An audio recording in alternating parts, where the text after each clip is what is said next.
Hi friends. உங்களை யாராவது அவமானப்படுத்தும் போது அல்லது ஒரு தோல்வி வரும்போது உங்க மனசு உடைஞ்சு போதா?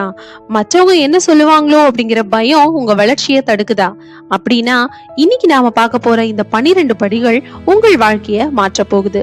தன்னம்பிக்கைங்கிறது ஏதோ பிறக்கும் போது வளர்றது கிடையாது. அது ஒரு மசில் மாதிரி, அது நாம தான் வளர்க்கணும்.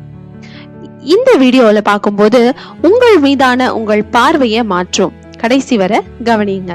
இது இன்ஸ்பயர் அனு. வாங்க வீடியோக்குள்ள போலாம். முதல் படி சுய விழிப்புணர்வு, அதாவது செல்ஃப் அவேர்னஸ்.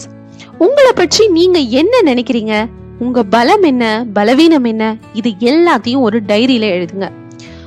உங்களை நீங்க சரியா புரிஞ்சுக்கிட்டாதான் அடுத்தவங்களுடைய விமர்சனம் உங்களை பாதிக்காது. ஒரு சிங்கக்குட்டி ஆடுகளோட வளர்ந்ததுனால தன்னை ஆடுன்னே நினைச்சிட்டு மேன்னு கத்திட்டு இருக்கு. ஒரு நாள் ஒரு பெரிய சிங்கம் அதை குளக்கரைக்கு கூட்டிட்டு போய் அந்த நீரில் அதனுடைய பிம்பத்தை காட்டுது. நீ ஆடு இல்ல, நீ சிங்கம் அப்படின்னு அதை புரிய வைக்குது. உலகம் உங்களை சாதாரணமானவர்னு சொல்லலாம், ஆனா உங்களுடைய உண்மையான பலம் என்னன்னு நீங்க உணரும் போதுதான் உங்களுடைய கர்ஜனை இந்த உலகிற்கே தெரியும். படி 2, எதிர்மறை எண்ணங்களை அழிக்கணும். என்னால முடியாது, நான் பார்க்க அழகில்ல, இந்த மாதிரி எண்ணங்களுக்கு எல்லாம் ஃபர்ஸ்ட் ஃபுல் ஸ்டாப் வைங்க. ஒவ்வொரு எதிர்மறை எண்ணத்துக்கு பதிலா 3 நேர்மறை உண்மைகளை உங்களுக்கு நீங்களே சொல்லிக்கோங்க. படி 3, சிறிய வெற்றிகளை கொண்டாடுங்க. பெரிய ஒரு இலக்குகளை அடையணும் அப்படின்னு காத்திருக்க வேண்டாம். இன்னைக்கு நீங்க கரெக்ட் டைம்க்கு எந்திரிச்சா கூட அதுவும் ஒரு வெற்றி தான். சிறிய வெற்றிகளை நம்ம மூளையில டோபமைனை சுரக்க செய்து அடுத்த பெரிய காரியத்தை செய்யறதுக்கு தூண்டுது. படி 4, நம்மளுடைய பாடி லாங்குவேஜ். தன்னம்பிக்கை மனதிலிருந்து மட்டும் இல்ல, நம்ம உடலில் இருந்தும் தொடங்குது. நிமிர்ந்து நில்லுங்க, நேரா கண்ணை பார்த்து பேசுங்க.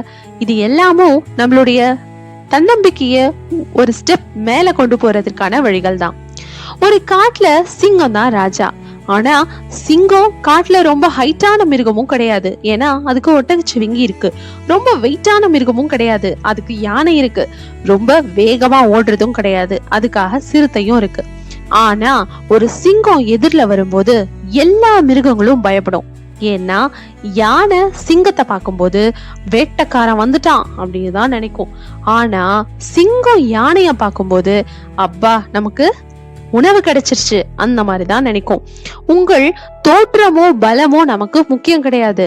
உங்களை பற்றி நீங்க என்ன நினைக்கிறீங்க, நீங்க எப்படி நிமிர்ந்து நிக்கிறீங்க அப்படிங்கிற அந்த ஆட்டிடியூட் தான் உங்களை ராஜாவா மாத்தும். படி 5, தோல்விய கற்றலா பாருங்க.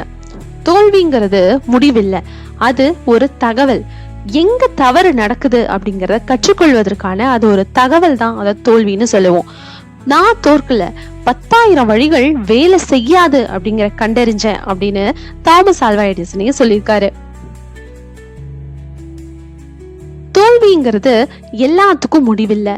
பழைய தவறுகளை எரிச்சிட்டு புதிய தொடக்கத்துக்கான ஒரு வாய்ப்பா தான் நம்ம அதை எடுத்துக்கணும். படி 6, ஒப்பீடு செய்வதை நிறுத்துங்க. நம்ம சோசியல் மீடியால மத்தவங்களுடைய ஹைலைட் ரீல்ஸ் அதையெல்லாம் பார்த்துட்டு உங்களுடைய பிஹைண்ட் த சீனோட ஒப்பிடுவோம். அப்படி ஒப்பிட்டா நம்மளுடைய செல்ஃப் கான்பிடன்ஸ் தான் ரொம்பவே லோவாகும். உங்கள் போட்டி உங்களோட மட்டும்தான் இருக்கணும். ஒரு காகம் இருக்கு, தன்னோட நிறத்தை பார்த்து ரொம்பவே கவலைப்பட்டுட்டு கொக்கிட்ட போய் நீ எவ்வளவு வெள்ளையா இருக்க அப்படின்னு கேக்குது.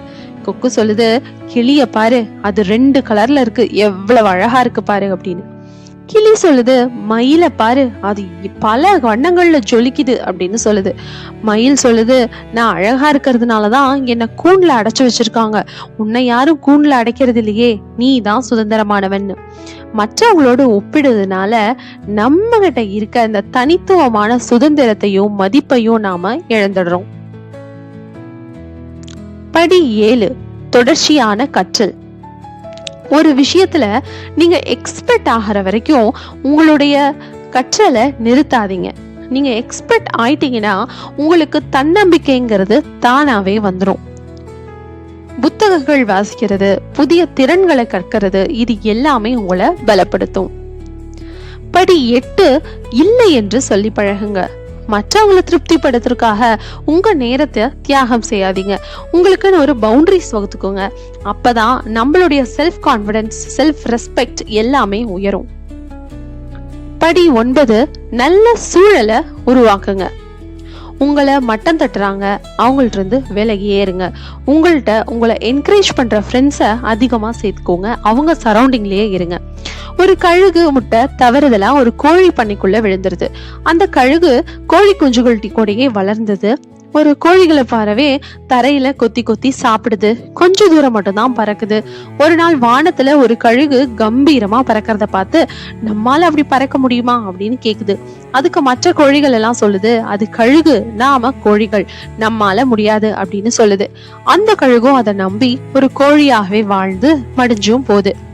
நீங்க கழுகாகவே பிறந்திருந்தாலும் கோழிகளோட பழகுனா உங்களால உயர பறக்கவே முடியாது. உங்களை சுற்றி உங்களை உயர்த்துபவர்களை வைத்துக் கொள்ளுங்க. படி 10, காட்சிப்படுத்துதல். நீங்க அடைய நினைக்கிற வெற்றிய நீங்க மிகுந்த நல்லா ஒரு தன்னம்பிக்கையோட செயல்படுறத நீங்க கண்களை மூடி தினமும் ஒரு 5 மினிட்ஸ் அப்படியே நீங்க இமேஜின் பண்ணி பாருங்க.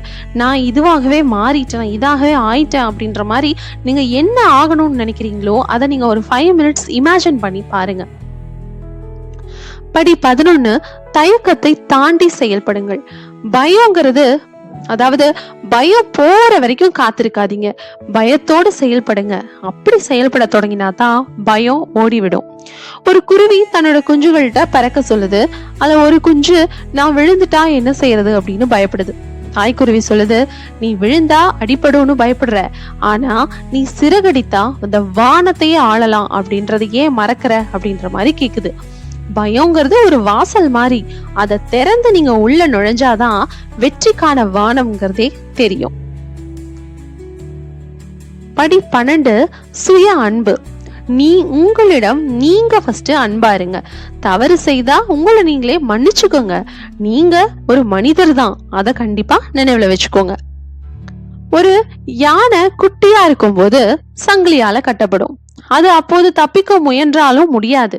அதே யானை வளர்ந்து பெரிய யானையானதுக்கு அப்புறமும் ஒரு சிறிய கயிற்றுனாலதான் கட்டிருந்தாலும் அது தப்பிக்கவே ட்ரை பண்ணாது.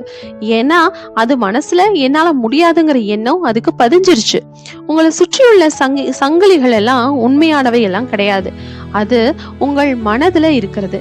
அதை உடைக்கிறதோ உடைக்காததோ உங்கள் கையில தான் இருக்கு. இப்ப நம்ம பார்த்த இந்த 12 படிகளும் உங்களுக்கு தன்னம்பிக்கைய கண்டிப்பா வளர்த்திருக்கும் நான் சொல்லல. ஆனா ஒரு அந்த படிகளையும் நீங்க தாண்டி வரும்போதும் கண்டிப்பா உங்களுடைய தன்னம்பிக்கைங்கிறது வளரும். தன்னம்பிக்கைங்கிறது எல்லாம் ஒரே நாள்ல வளராது. இது ஒரு பயணம். இன்னைக்கு இது ஒரு முதல் படியாவது நீங்க பின்பற்ற தொடங்குங்க.